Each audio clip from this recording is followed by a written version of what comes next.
Astrologer Ramakrishna Ghosh, আমার এই channel অর্থাৎ অ্যাস্ট্রোলজার রামকৃষ্ণ ঘোষ চ্যানেলের পক্ষ থেকে জানাই আপনাদের সকলকেই স্বাগত। আশা করি ঈশ্বরের কৃপায় আপনারা সকলেই ভালো আছেন। আমি বিভিন্ন রাশির মাসিক রাশিফল নিয়ে আলোচনা করছি। আজকে আমার আলোচনা মীন রাশির কয়েকটি ভবিষ্যৎবাণী, যা 100% সত্যি হবেই। মে 2025 মীন রাশির স্বাস্থ্য কেমন যাবে, তাদের শিক্ষা, প্রাথমিক শিক্ষা, কলেজ বিদ্যা, উচ্চশিক্ষা কেমন হবে, তাদের কর্ম, চাকরি বা ব্যবসা কেমন হবে, তাদের প্রেম, দাম্পত্য জীবন কেমন হবে, তাদের শত্রু যোগ কেমন আছে, তাদের কোনো আইনি ঝঞ্ঝাট ঝামেলা আছে কিনা, তাদের ওভারঅল ভাগ্য কেমন যাবে, এবং তাদের শনি 7.5 দ্বিতীয় পর্ব চলছে, তাদের ভাগ্যের উন্নতি কেমন হবে, এবং তাদের যে সমস্যা রয়েছে সেই সমস্যা থেকে বেরিয়ে আসার কী রেমেডি রয়েছে, সেগুলো সব কিন্তু আমি ইন ডিটেলসে আলোচনা করব। আপনাদের কাছে অনুরোধ, ভিডিওটি কেটে কেটে দেখবেন না, তাহলে পরিপূর্ণ আলোচনা কিন্তু পাবেন না। কারণ ভিডিও শেষে আপনাদের যে সমস্যা রয়েছে সেই সমস্যা থেকে বেরিয়ে আসার কী রেমেডি রয়েছে সেটা কিন্তু অবশ্যই আলোচনা করব। যাই হোক, এই মীন রাশি হচ্ছে কালপুরুষের দ্বাদশ রাশি। এই রাশির অধিপতি গ্রহ হচ্ছে বৃহস্পতি। আর এই রাশির জাতক জাতিকারা খুব কাল্পনিক হয় এবং এরা ধার্মিক মনোভাবের হয়, ঈশ্বরে এদের বিশ্বাস থাকে এবং এরা সাহিত্য সঙ্গীতের অনুরাগী হয়। এদের মধ্যে ক্রিয়েটিভিটি দেখতে পাওয়া যায়, তবে চাপা স্বভাবের হয়। মাছ যেমন শ্যাওলার নিচে থাকলে তাকে উপর থেকে বোঝা যায় না, এদের মনের ভিতর কি চলে বাইরে থেকে কিন্তু ঠিক বোঝা যায় না। যাই হোক, এই মীন রাশির স্বাস্থ্য কেমন যাবে? মীন রাশির শারীরিক জায়গায় যতটা অসুবিধা নেই, মেন্টাল হেলথ কিন্তু তার থেকে খারাপ। মানসিক অবস্থা কিন্তু এদের ভালো যাচ্ছে না। শনি 7.5 চললেই একটা টেনশন, একটা উদ্বেগ কিন্তু কাজ করে। ছোটোখাটো চোরাঘাত লাগার সম্ভাবনা থাকে। মঙ্গল এদের দ্বিতীয় পতি এবং নবম পতি, সে কিন্তু পঞ্চমে বসে আছে নিচস্থ হয়ে। অ্যালার্জি, চর্মরোগ, ইভেন আপনার রাহু দ্বাদশে, 18ই মে রাহু রাশিতে, 18ই মে রাহু কিন্তু দ্বাদশে এবং কেতু ষষ্ঠে গোচর করবে। সুতরাং পেটের কিছু সমস্যাও আসার যোগ রয়েছে। আমাশয়, অশ্ব এই জাতীয় সমস্যা আসতে পারে। আর আপনাদের ছোটোখাটো চোটাঘাত, রক্তপাত হওয়ার সম্ভাবনা রয়েছে। শারীরিক বিষয়ে আপনাদের সতর্ক থাকতে হবে। পিতামাতার স্বাস্থ্য নিয়েও কিন্তু চিন্তা থাকবে, পরিবারের স্বাস্থ্য নিয়ে চিন্তা থাকবে। মেডিকেল এক্সপেন্সেস কিন্তু এই মাসে রয়েছে, সেই জায়গাটা আপনাদের সতর্ক থাকতে হবে। মঙ্গল আপনাদের দ্বিতীয় পতি পঞ্চমে থাকলেও নিচস্থ রয়েছে। যতটা আপনাদের উপার্জন করার কথা, এক্সপেক্টেড উপার্জন অনেক ক্ষেত্রে নাও হতে পারে।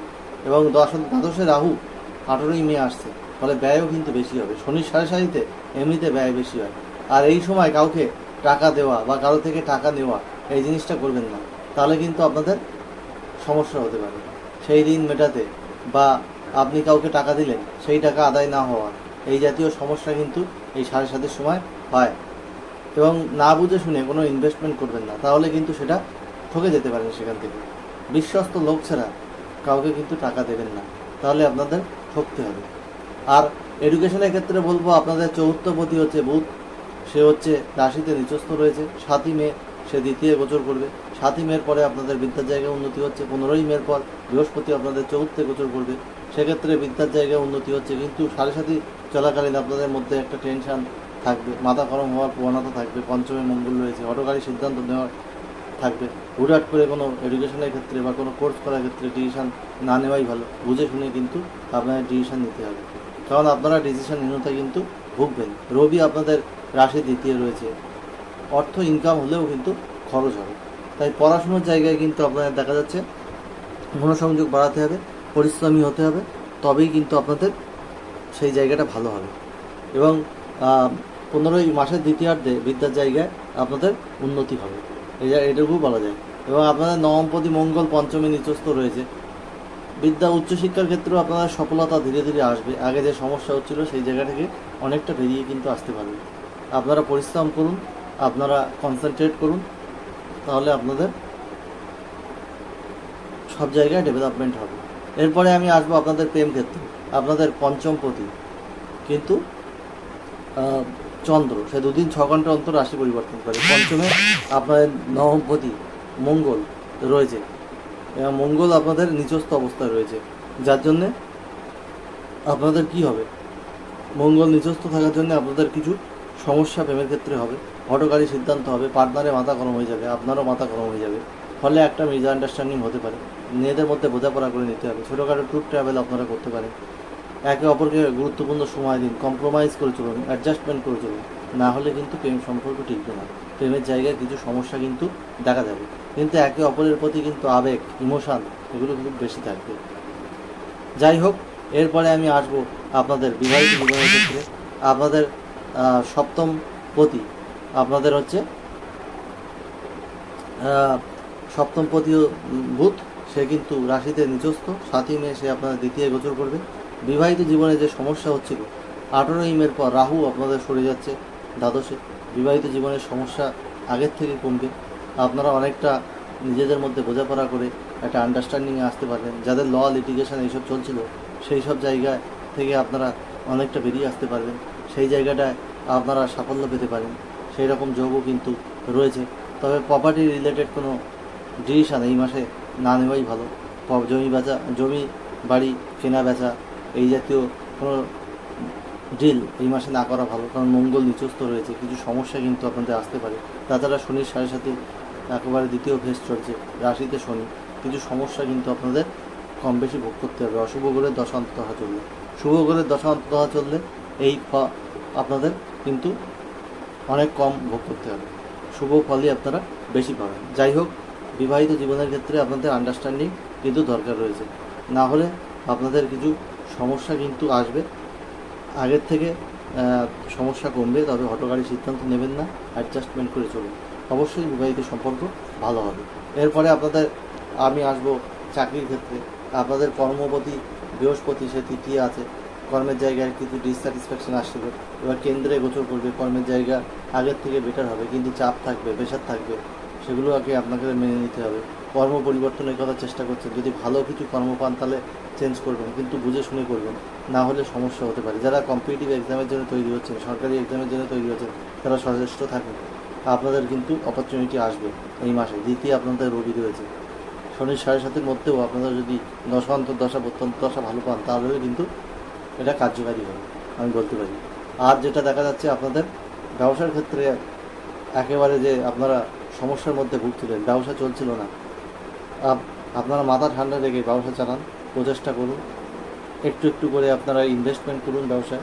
আর নতুন কিছু ব্যবসা আপনারা শুরু করতে পারেন, পার্টনারশিপ বিজনেসেও আপনারা মনোযোগ দিতে পারেন। আপনাদের ব্যবসার জায়গায় কিন্তু ভালো হবে। তবে শত্রু যোগ আছে, বিশেষ করে জ্ঞাতি শত্রুতার একটা সম্ভাবনা আছে। আপনাদের শ্বশুরবাড়ির লোকজনের সঙ্গে আপনাদের সম্পর্কের জায়গায় অবনতি রয়েছে, সেই জায়গাটা আপনাদের সাবধান থাকতে হবে।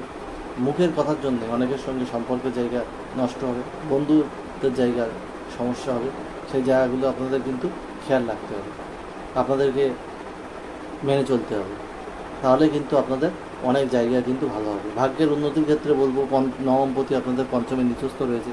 ভাগ্যের সাপোর্ট যে খুব খারাপ তা নয়, আবার ভাগ্যের সাপোর্ট যে খুব ভালো এমনও নয়। বাড়িতে কোনো মাঙ্গলিক অনুষ্ঠান অবশ্যই মাসের দ্বিতীয়ার্ধে করতে পারেন, কোনো অসুবিধা নেই, আপনারা চালিয়ে যেতে পারেন আপনাদের কোনো শুভ অনুষ্ঠান, তাতে কোনো অসুবিধা নেই। আর আপনাদের সব কিছু শনির 7.5 থাকা সত্ত্বেও অনেকটা রিল্যাক্সেশন পাবেন। তবে মেন্টাল পিস রাখুন, আত্মবিশ্বাস রাখুন নিজের ওপরে, কোনো কিছুতে ভেঙে পড়বেন না। আপনারা একটু মানসিকভাবে ভেঙে পড়েন যদি আপনাদের বিশেষ করে পঞ্চমপতি চন্দ্র নিচস্থ থাকে, তখন এই সমস্যা বেশি হয়। মীন রাশির মানুষরা কিন্তু একটু নার্ভ রিলেটেড সমস্যায় ভুগে থাকে, বিশেষ করে বৃহস্পতি এবং চন্দ্র যদি এই রাশিতে যদি রাশিচক্রে নিচস্থ থাকে বা খারাপ অবস্থানে থাকে, এই সমস্যা দেখা যায়, অনেকেরই দেখেছি। যাই হোক, আপনারা আপনাদের যে সমস্যা রয়েছে তার জন্য আপনারা শনি মন্দিরে প্রতি শনিবার একটু যান, তীর্যকভাবে শনি দেবতাকে প্রণাম করুন। শনি মন্দিরে মাসে একবার নিরাপরাজিতা ফুলে মালা দান করুন। প্রতিদিন শনিবার সর্ষের তেলে কালো তিল বা তিলের তেল দিয়ে প্রদীপ চালান। আর শনির বীজ মন্ত্র প্রতিদিন পাঠ করুন 8 বার, ওম ক্রাম ক্রিম প্রম শনিশ্বরায় নমঃ। আর আপনারা বৃহস্পতির বীজ মন্ত্র পাঠ করুন প্রতিদিন 3 বার, ওম গ্রাং গ্রিং গ্রোম স্বগুরুদেব নমঃ। হনুমান চালিসা পাঠ করতে পারেন মঙ্গলবার বা অন্য দিন পাঠ করতে পারেন। আর আপনারা